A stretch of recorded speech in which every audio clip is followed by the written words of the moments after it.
प्यारे बच्चों नमस्कार। आज की वीडियो में आपका स्वागत है। तो आइए व्रत को थोड़ा और आगे बढ़ाते हैं। इससे पहले हमने सर्किल की आपको इक्वेशन जनरल फॉर्म और स्टैंडर्ड फॉर्म बता दी थी। एक व्रत की समीकरण और बची है। तो एक ऐसी समीकरण ज्ञात करनी है जब आपके जो ये सर्किल है इसके डायामीटर के वो व्यास के ये वाले सिरे दे दें। अगर ये चीज़ हमें गिवन है, अगर वो व्यास जो है, व्यास एक ऐसी जीवा जो सेंटर से होके जाए तो वो व्यास होती है। तो अगर उसने ये डायामीटर के अगर सिरों के निर्देशांक दिए, सपोज ये x1 और y1 गिवन है और ये x2 और y2 गिवन है, तो अब इस व्रत का समीकरण क्या होगा वो हमें बताना है। तो देखिए कैसे फाइंड करेंगे। इसमें एक बिंदु मान लो यहाँ पे P, ये हमने अपनी तरफ से एक बिंदु माना है, ये तो गिवन है, वृत्त के व्यास के सिरे तो गिवन है, ये बिंदु हमने एक मान लिया। हम क्या करेंगे, इसको भी इससे मिला देंगे और इसको भी इससे मिला देंगे। इसका नाम रख लेते हैं, इसका तो P है, इसका सपोज A और B रख लेते हैं। तो इसमें आपको एक चीज़ याद रखनी है कि जो अर्ध व्यास में जो बना कोण है हमेशा वो 90 डिग्री होता है। ये आपको याद रखना है कि जो भी आपका अर्धवृत्त में जो भी एंगल बनेगा वो 90 डिग्री होगा हमेशा। ये थ्योरम है, 9th-10th में आपने पढ़ी होगी, तो इसका हम यूज़ करेंगे। तो अब हम इसमें करना क्या है, आपको इसमें आपकी दो रेखा दिखाई आपको दे रही है, एक तो AP और एक PB, ये दो रेखा है। तो हमने स्टार्टिंग में आपको बताया था अगर हमें किसी रेखा की प्रवणता निकालनी है तो प्रवणता का जो सूत्र था, अगर हम यहाँ पे बात करें कि जो हमारी रेखा है इसकी हम प्रवणता निकाल रहे हैं, PA की प्रवणता, तो उसका क्या फॉर्मूला होगा वो हमने आपको बताया था। M1 मान लेते हैं, y2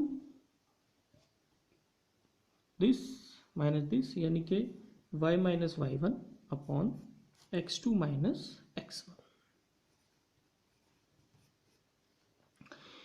तो इसे इक्वेशन नंबर फर्स्ट मान लेंगे। दूसरी हम रेखा PB की, सेम दूसरी रेखा PB की प्रवणता निकाल लेते हैं। तो वो क्या होगी आपकी, उसे सपोज हम M2 मान लेते हैं, तो वो होगा आपका y minus y2 upon x minus x2। हमने आपको बताया था y2 minus y1 upon x2 minus x1। तो अब क्या होगा, एक चीज़ आपको और याद रखनी है, क्योंकि ये दोनों रेखा परस्पर लंब है।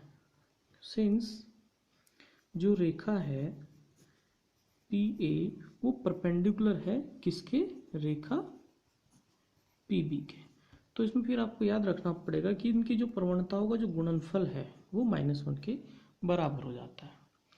ये आपका 9th-10th में है, ये हमने स्टार्टिंग में ये तो आपको बता ही दिया था। ये भी आपको याद रखना है कि दो रेखा अगर परस्पर लंब है तो उनकी जो प्रवणताओं का मल्टीप्लिकेशन है वो -1 के बराबर होता है। तो यहाँ पे हम M1 की वैल्यू रख देंगे, y minus y1 upon x minus x1 into y minus y2 upon x minus x2 equal to -1। अब ये दोनों ही आपकी प्रोडक्ट में है, तो नीचे वाले इधर जाके राइट में चले जाएंगे, तो ये आ जाएगा y minus y1 into y minus y2 equal to minus के x माइनस x1 और ये x माइनस x2। इसको इधर ले जाएंगे तो ये आपका आ जाएगा x minus x1 x minus x2 plus y minus y1 into y minus y2 बराबर 0। तो ये है आपका वृत्त का समीकरण जब आपके व्यास के सिरे दिए हुए हों। तो ये क्या है, ये आ जाता है आपका वृत्त का समीकरण जब व्यास के सिरे x1 y1 and x2 y2 दिए। तो ये आपको याद रखना है। अगर वो कभी कभी क्वेश्चन में दे देता है कि उस वृत्त का समीकरण ज्ञात करो जिसके व्यास के सिरे दिए हैं, तो आपको क्या करना है, डायरेक्ट फॉर्मूला अप्लाई करना है।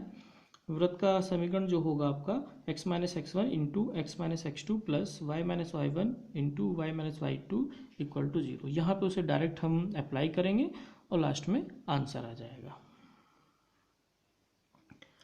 अब इसका एक एग्जांपल देख लीजिए।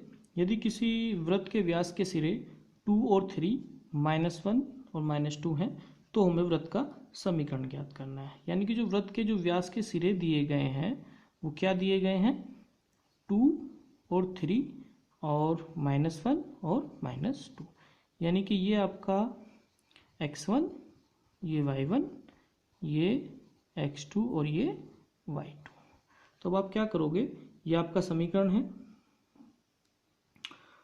x minus x1 x minus x2 plus y minus y1 y minus y2 बराबर 0। यहाँ पे इसका मान रख देंगे। तो x minus 2, x minus -1 value है तो प्लस हो जाएगा, +1 plus y minus y1 3, y minus y2 की वैल्यू -2 है, माइनस पहले से ही तो +2 हो जाएगा। अब इसकी मल्टीप्लाई कर लो, x की इसमें करेंगे x², फिर x की 1 में करेंगे प्लस का x, फिर -2x -2। ऐसे ही हम इसकी करेंगे, y की y में y², y की 2 में 2y, -3 की y में -3y और माइनस की 2 में -6 = 0। अब इसकी मल्टीप्लाई कर लेंगे, इसको एक अरेंजमेंट में लिखेंगे। पहले x² की टर्म, फिर y² की टर्म, फिर आपकी x की टर्म, एक x ये रहा, माइनस के 2 ये रहा, तो माइनस का x, y की टर्म माइनस के 2y माइनस के 3y यानी कि माइनस के y और माइनस के 2 माइनस के 6 यानी कि माइनस के 8 = 0। तो ये आपका वृत्त का समीकरण आ जाएगा जो आपका आंसर होगा। आई होप मुझे लगता है कि ये क्वेश्चन आपको समझ में आया होगा। और ये भी आप इक्वेशन याद रखेंगे कि जहाँ आपके वृत्त के व्यास के सिरे गिवन है तो वहाँ पे आपको ये समीकरण अप्लाई करना है। Okay, thank you.